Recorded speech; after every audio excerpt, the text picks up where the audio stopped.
Passé de 17 minutes, voici à la une au Moyen-Orient et on va revenir sur le cessez-le-feu en Iran après la guerre des 12 jours contre la République islamique et on reviendra également sur les réactions de la Belgique et de l'Europe alors que le sommet de l'OTAN sur la défense a débuté hier et tout cela en compagnie de son Excellence Idit Rosenzweig-Abu, l'ambassadrice d'Israël en Belgique et au Grand-Duché du Luxembourg avec laquelle je vous laisse discuter de tout cela, Lise. Idit Rosenzweig-Abu, bonjour, merci d'être avec nous ce matin, ambassador. Thank you for being with us today. Thank you, Liz. I just want to ask you one question to begin. Do you feel better this morning after what Benjamin Netanyahu called an historical victory? Est-ce que vous vous sentez mieux ce matin après ce que Benjamin Netanyahu a appelé une victoire historique? Liz, I don't know, better is a big word these days, considering we're still at war, considering the entire situation in Israel. I do feel relieved that this nuclear plan that has been all over our head, looming Israel for so many years, have been set back many years, have been destroyed in a large part of it has been destroyed. Yes.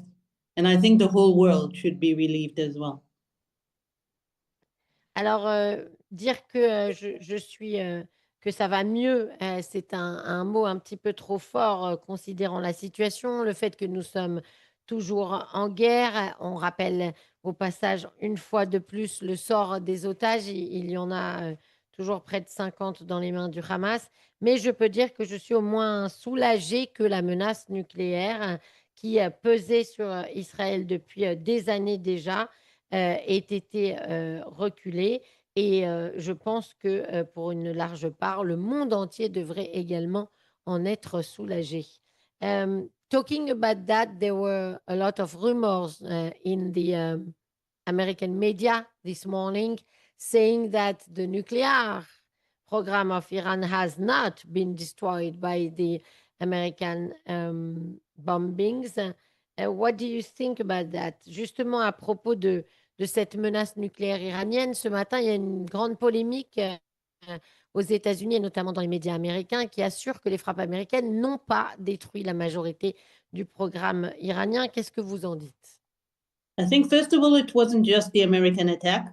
We do have to remember that there was an Israeli attack on all the other components except for that completely destroyed Natanz and that destroyed the other element of the nuclear program. Nuclear program is not just to enrich uranium.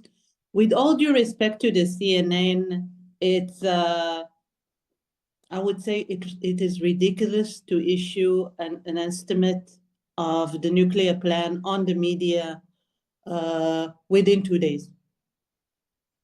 I trust that both the Americans and the Israelis that have managed to, for example, hit the Iranian leadership in such a precise way have better intelligence in Iran than the CNN. And of course, the Iranians are claiming that the nuclear problem was not set back. With all due respect, I think we have better intelligence resources. Alors, d'abord, je voudrais rappeler que ça n'est pas juste des frappes américaines, c'était également aussi des attaques israéliennes, et vous l'avez vu, except sur Fordo, mais sur Natanz et sur tous les autres éléments du programme nucléaire iranien, c'était aussi des attaques israéliennes. Et malgré tout le respect que je peux avoir pour un média comme CNN, c'est ridicule de vouloir estimer ce qui se passe comme ça de la part d'un média, et surtout dans un délai de 2 jours. À la fois les Américains et les Israéliens ont sans aucun doute de meilleurs outils de renseignement pour évaluer cela, surtout quand vous vous rappelez à quel point les attaques israéliennes ont été précises sur notamment les cibles iraniennes. Donc évidemment que l'Iran dit que son programme nucléaire n'a pas été détruit, mais là encore, avec tout le respect qu'on peut devoir à cet État, les Américains et les Israéliens ont sans aucun doute des moyens plus précis en termes de renseignement. Euh, talking about that, it was a really, really impressive attacks and on the precise things of the attack. And everyone in the almost in the world would say that they were astonished that Israel had so much people or intelligence in Iran, saying that it may have prepared for years, if not more than that. Ambassadrice, justement, en ce qui concerne la précision de ces attaques, on en a beaucoup parlé dans le monde du renseignement. Elles ont été considérées comme impressionnantes. Est-ce que ça veut dire qu'Israël préparait cette attaque contre la République islamique d'Iran depuis des années, voire des dizaines d'années? Well, indeed, the threat. I was in the Flemish Foreign Affairs Committee yesterday, and I did a slideshow and I made a slide.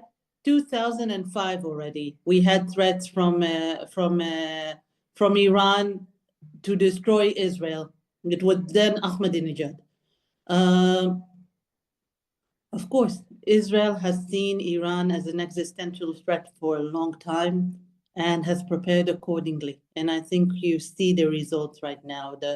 The immediate almost way that the Israel Air Force got air control of the Iranian sky, the precise nature of the bombings, and also the fact that you could do these bombings without causing an environmental disaster. These are all results of long planning. Alors oui, bien sûr, cette menace, elle était là déjà depuis des dizaines d'années, donc forcément que la riposte avait été prévue également très longtemps en avance. J'étais devant le comité flamand hier et donc j'avais fait un calcul. Exactement, l'Iran a menacé 2005 fois l'État d'Israël d'annihilation, donc ça fait un bon moment. C'est vrai qu'on a vu la précision aussi dans la maîtrise aérienne du ciel iranien et tout cela, effectivement, a été largement remarqué dans les dégâts qui ont été assez peu importants. On a évité un long désastre et bien entendu que tout cela est aussi le résultat d'une planification très longue. A lot of people in Israel and in Iran are disappointed, Ambassador, that the ceasefire didn't permit that the Islamic Republic is defeated, is no longer governing Iran. What would you say about that? Un certain nombre de gens, notamment en Israël et dans le peuple iranien, sont très déçus que le régime des mollahs ne soit pas tombé et que Israël et les États-Unis n'aient pas continué leur frappe jusqu'à ce que le régime tombe. President Trump has said clearly that he didn't want the regime to fall, saying that he was afraid of the chaos. What do you think about that? Le président Trump a dit que le régime des mollahs ne devait pas tomber, sinon ce serait le chaos. Qu'est-ce que vous en dites? Well, I think that Israel is a small country and it does not run the world.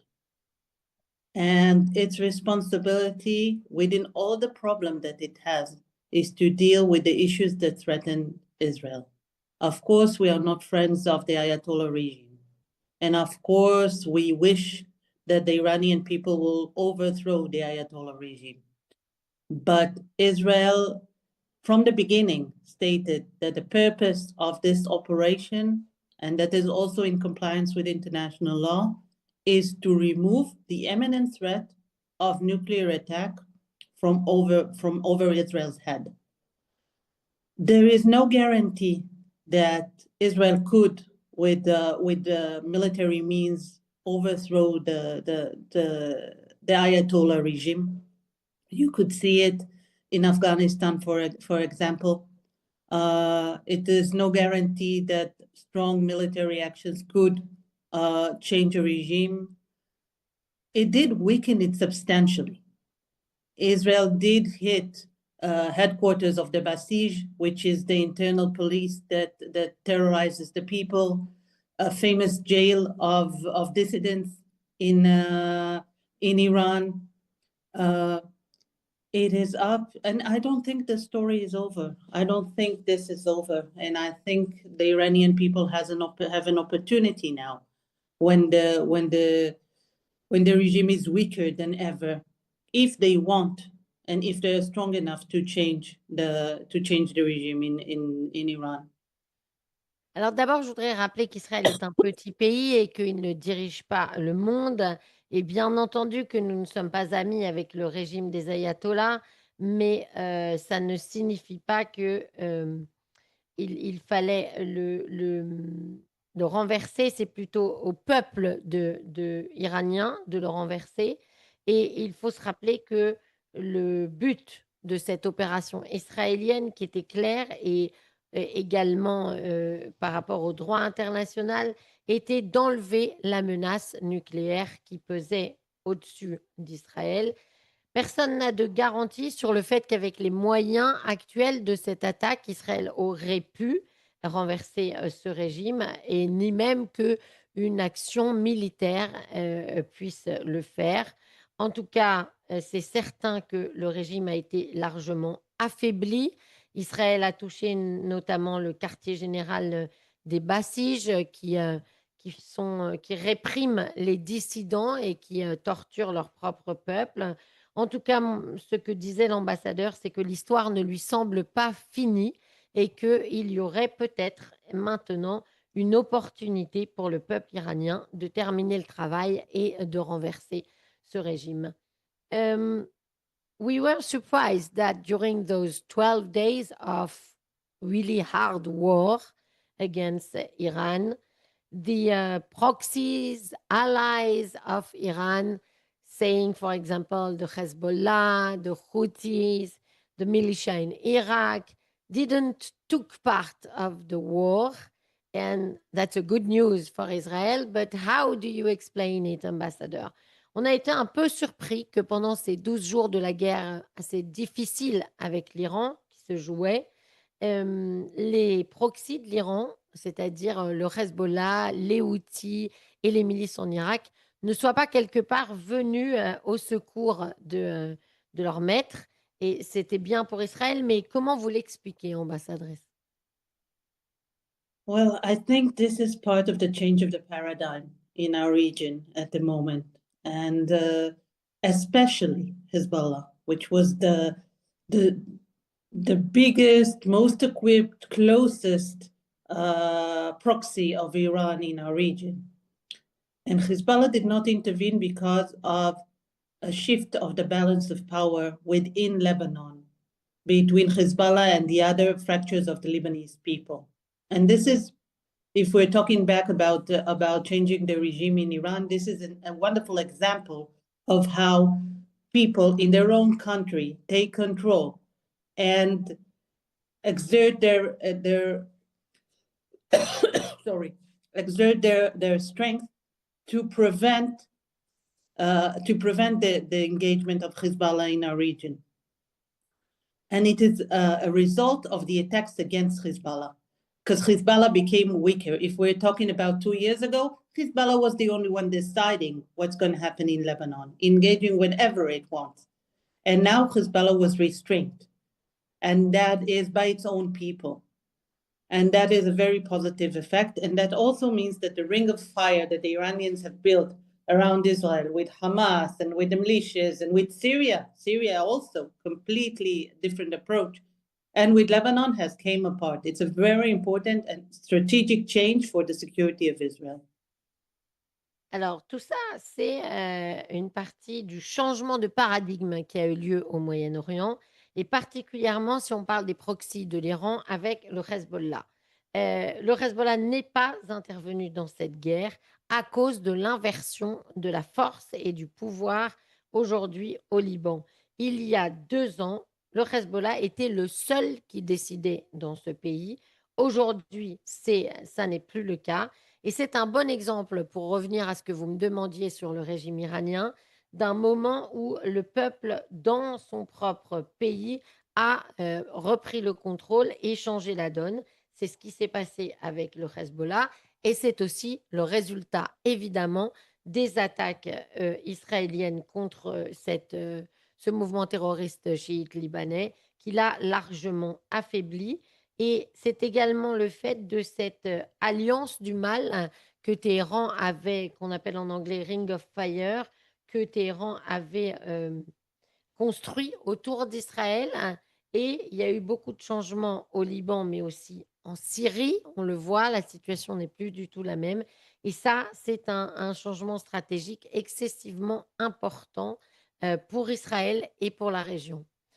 Ambassador, we all hope, I'm talking about as an Israeli, let's say, that the ceasefire and the end of this war with Iran will lead to the liberation of the hostages, because, of course, we all know that the Hamas is also a proxy of Iran. Do you believe that we could see that in a few days? Cette fois, pour une fois, je vais parler en tant qu'Israélienne pour dire que nous espérons tous que ce cessez-le-feu et que cette fin de la guerre avec l'Iran mène à la libération des otages, puisqu'on le sait bien, le Hamas, lui aussi, n'était qu'un proxy de l'Iran. Est-ce que vous avez confiance, ambassadrice, que cette libération puisse intervenir prochainement? Exactly. We hope to see a change in Hamas attitudes. We already see that they're coming back to the negotiations. The more they're alone, the more they're isolated, the less support they have. They lost Hezbollah. Now they lost Iran to a certain extent. Would lead them to negotiations. So I really hope to see in the coming weeks good developments on that front as well.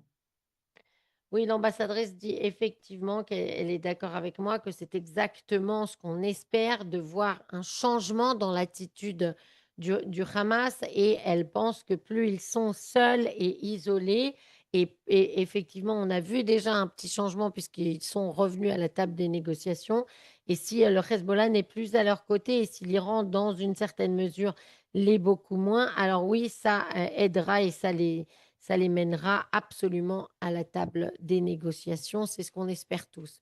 Je voudrais qu'on aborde maintenant un sujet européen, ce fameux sommet de l'OTAN qui a débuté hier, ambassadrice, dans lequel l'Europe entière discute de sa défense et sur lequel elle n'est pas forcément bien préparée. C'est un secteur où l'Europe a des années de retard, on va dire, par rapport à la préparation israélienne.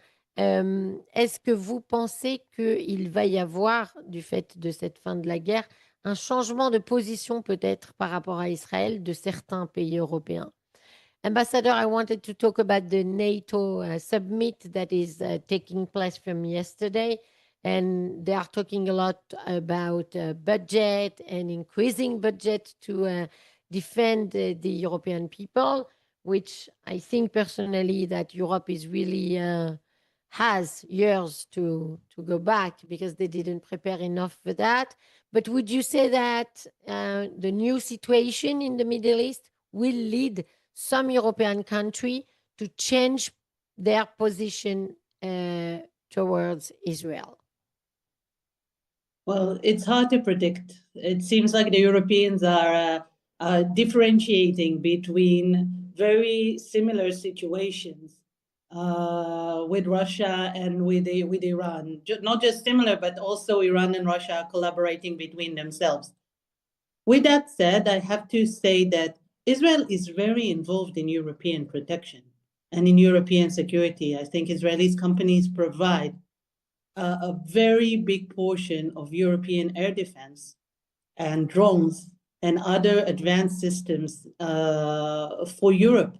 And basically, Israel is one of the biggest provider of protection to Europe because Israel has very advanced technologies. It's already the situation now, and I expect this situation to continue expanding. Because countries that wish to have the best technologies for their protection will go to the Israeli industries. Alors, c'est toujours difficile de prédire ce qui va se passer et bien sûr, c'est surtout par rapport à la Russie qu'on a vu le problème aujourd'hui en Europe, sachant en plus, je le rappelle, que la Russie et l'Iran sont des alliés. Mais cela étant dit, je pense qu'Israël est tout à fait investi dans la protection de l'Europe, que de nombreuses compagnies israéliennes, justement, vendent des systèmes de protection à des pays européens et que c'est Israël qui a les technologies les plus avancées par rapport à ça, et notamment de protection contre les drones ou d'autres menaces, et que ça augmentera encore, que plusieurs pays européens qui ont besoin de protection se tourneront vers Israël pour avoir la meilleure technologie. Je crois que c'est ça qui va se passer à l'avenir. Mm. Merci beaucoup, ambassadrice Idit Rosenzweig-Abu, ambassadrice d'Israël en Belgique et au Luxembourg, d'avoir été avec nous ce matin. Bonne journée à vous et à très bientôt. Thank you very much, Liz. May we have quiet days ahead of us and good developments and good news soon.